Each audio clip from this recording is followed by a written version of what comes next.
Sinto honrado com o convite do professor Marçal Justo e Roberto Azevedo, promotores do evento. É um prazer estar aqui com vocês. Eu gostaria de falar um pouco do desafio que nós temos no nosso país, que, ao mesmo tempo que temos grandes problemas, isso representa grandes oportunidades e é o que a gente está tentando construir. Nós temos um objetivo que perseguimos ao longo dos últimos 7 anos e que é melhorar as condições de competitividade do setor produtivo brasileiro, e isso passa necessariamente pela redução dos custos logísticos no país. E reduzir os custos logísticos, nós temos duas linhas de trabalho. Uma é a infraestrutura.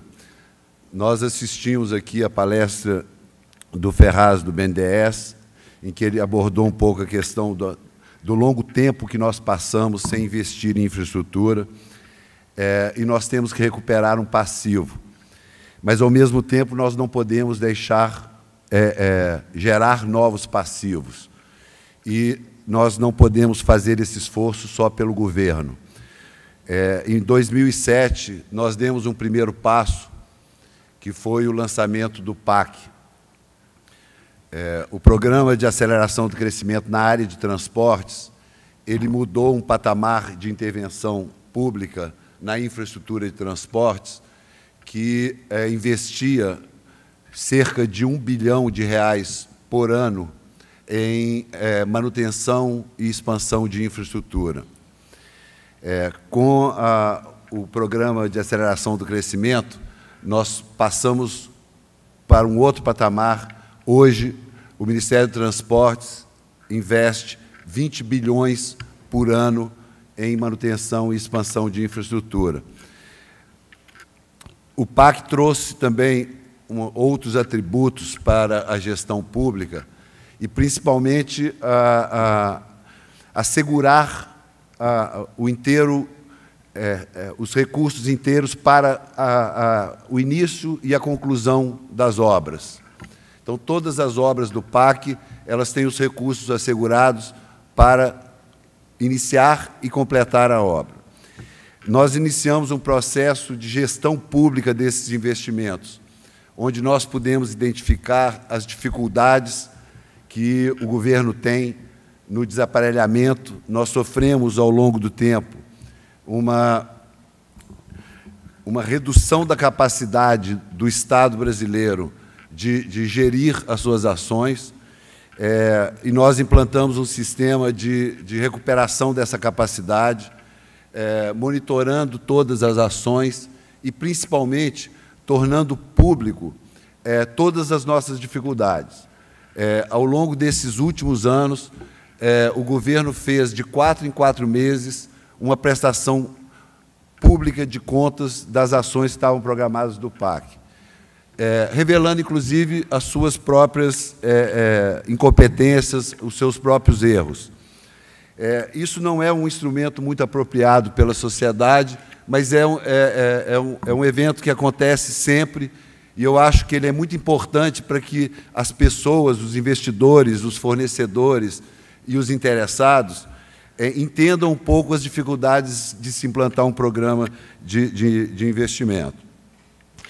Mas não basta só investir na infraestrutura. A gente precisa garantir que esse investimento em infraestrutura chegue ao setor que demanda os serviços logísticos. Ao fazer uma intervenção na infraestrutura, a gente tem a pretensão de gerar ganhos de produtividade, e nós precisamos assegurar que esses ganhos de produtividade cheguem no setor que demanda os serviços logísticos. Então, nós temos que atuar também no segmento de serviços. Nessa primeira etapa, nós promovemos alguns aperfeiçoamentos no modelo de exploração de ferrovias, e nós atuamos também no setor rodoviário. Nós precisamos lembrar que, e vimos aqui a apresentação da Azul, que ocupou um espaço no mercado brasileiro que era um espaço vazio, com uma prestação de serviço eficiente. Quando a gente olha os outros segmentos, principalmente o rodoviário e o ferroviário, nós assistimos claramente um quadro que precisa ser mudado. Nós temos hoje uma frota de caminhões que tem mais de 18 anos de idade média. Não basta ter boas estradas, nós temos que ter um programa de renovação da frota. Não é sustentável nós termos um crescimento econômico sustentado por prestação de serviço de empresas que operam com veículos com mais de 18 anos de idade. Nós temos um segmento que é absolutamente desregulamentado e os serviços são supridos por autônomos, que dirigem o caminhão por 19 horas por dia, 7 dias da semana, com excesso de carga. E isso também não é sustentável e nós também temos que reverter esse quadro. E não podemos reverter esse quadro só com medidas de reforço, de financiamento, de aumento de preço. Pelo contrário, reverter esse quadro só é possível sem comprometer a competitividade do setor produtivo se isso for feito através de ganhos de produtividade. E ganhos de produtividade nós vamos obter se nós tivermos uma boa infraestrutura que permitam que os caminhões circulam com mais rapidez. Nós não podemos também só ter ferrovia ou rodovia para que os caminhões circulem, se quando nós chegamos nos portos, os caminhões ficam 2, 3, 4, 5, 6 dias esperando para descarregar. Então, a consciência de que nós temos que ter uma atuação que transcende a questão apenas de realizar investimentos, de fazer obras, de ampliar a infraestrutura, mas a necessidade que nós temos de ver o funcionamento de toda a cadeia logística, tanto a infraestrutura quanto os serviços. E a infraestrutura não é só trabalhar no ponto crítico, nós precisamos trabalhar de toda a cadeia de infraestrutura, do acesso aos aeroportos, dos acessos aos portos, os próprios portos, a armazenagem primária nas zonas de produção. Nós temos que ver toda a cadeia que cria os serviços logísticos. O governo está iniciando agora uma nova etapa no aperfeiçoamento da gestão pública e na ampliação da capacidade do país de investir em infraestrutura. Nós estamos ampliando, com os programas que já foram lançados, esse investimento, que chegou a 20 bilhões agora em 2012, por ano, em expansão de infraestrutura, com os programas de rodovias e ferrovias que já foram lançados. Estamos trabalhando no programa de aeroportos e de portos. Só o programa de rodovias e ferrovias amplia essa capacidade, o investimento de 20 para 40 bilhões por ano. Mas ainda não é suficiente, nós precisamos de continuar ampliando. E, principalmente, nós não podemos parar de investir.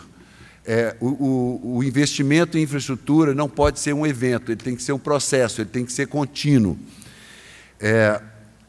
Para isso, o governo está criando uma empresa de planejamento e logística com a finalidade de, primeiro, tirar o governo refém do passivo gerado por longos anos sem investimento.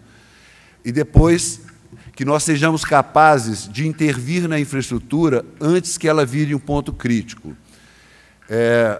Eu vi aqui a palestra do presidente da Azul sobre a questão dos aeroportos e da lentidão e dos problemas que a gente enfrenta na execução desses investimentos. Eu respeito, acho que o TCU faz um trabalho importante no aperfeiçoamento da ação pública e acho que um dos principais problemas que nós temos é a qualidade da preparação da intervenção. Como nós deixamos para fazer a intervenção, quando a questão ela fica crítica, você faz a intervenção sob a pressão da urgência.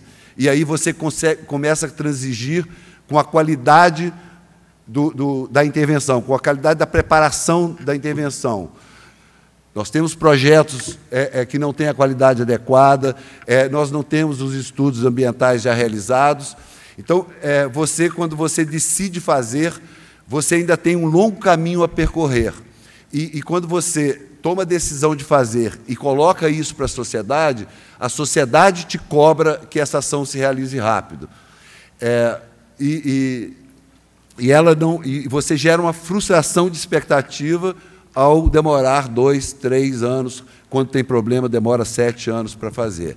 O principal desafio que nós temos é reverter esse quadro. Nós temos que pensar as soluções antes que os problemas existam. E quando o governo decide fazer uma ação, essa ação tem que acontecer no espaço de tempo mais curto. Porque os projetos já estão preparados, os estudos ambientais já foram feitos, os estudos de viabilidade já foram feitos, a modelagem já foi feita. Então, eu não sou muito adepto da culpabilização sobre os nossos problemas. Eu acho que nós temos que entender o que está acontecendo e trabalhar para reverter esse quadro. E é isso que é o grande desafio da empresa que eu tenho o privilégio de assumir agora a presidência. Ela foi lançada em agosto, então nós temos um mês que estamos nos estruturando ainda. Existe uma expectativa de que, a partir de agora, tudo vai ser diferente, mas vai ser diferente porque nós vamos construir essa diferença, e não porque nós já estejamos prontos para fazer essa diferença. A EPL nasce com um grande programa de trabalho antes de ter uma estrutura adequada para isso. Nós vamos ter que criar, paralelo à responsabilidade de estar ajudando a realizar. Nós temos, a curto prazo, um compromisso de fazer com que esse programa de ferrovias e rodovias que foram lançados sejam realizados no prazo, e nós temos um prazo agressivo. Nós pretendemos licitar, até o final do primeiro semestre do ano que vem, 133 bilhões de investimentos em ferrovias e rodovias, e feitos a partir da parceria do governo com a iniciativa privada. Nós estamos, na parte de rodovia, fazendo alguns aperfeiçoamentos, mas já é um processo que é conhecido.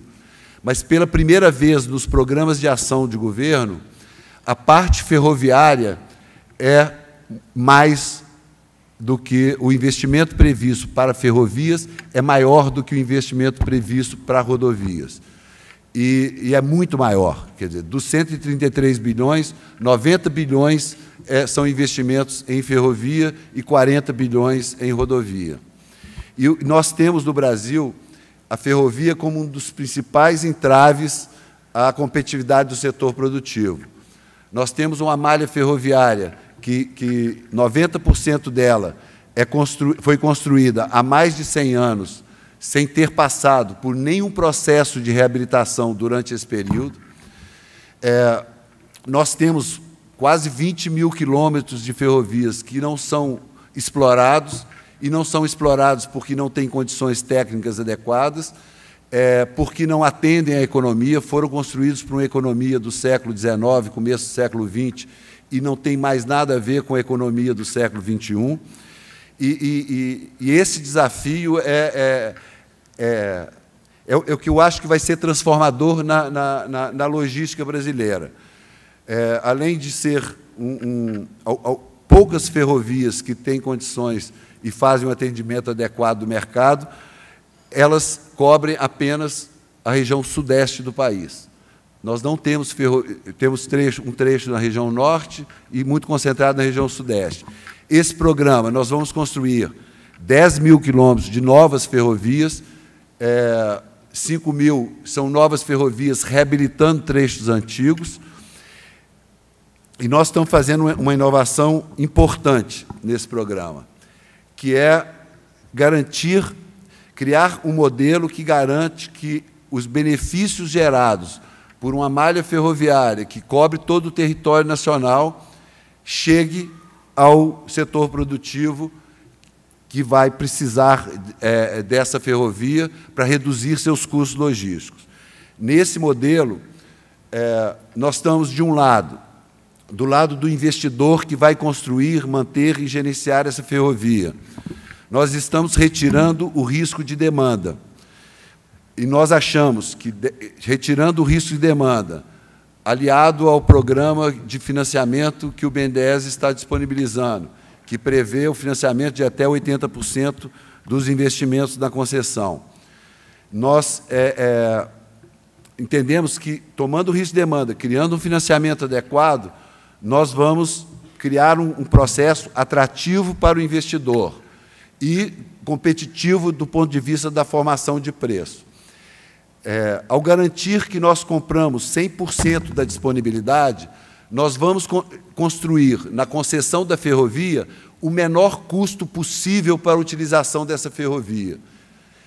É uma ferrovia construída num processo competitivo na disputa pelo negócio e considerando aquela ferrovia com a plena utilização. Então, esse é o melhor preço que se pode construir para a utilização de uma infraestrutura.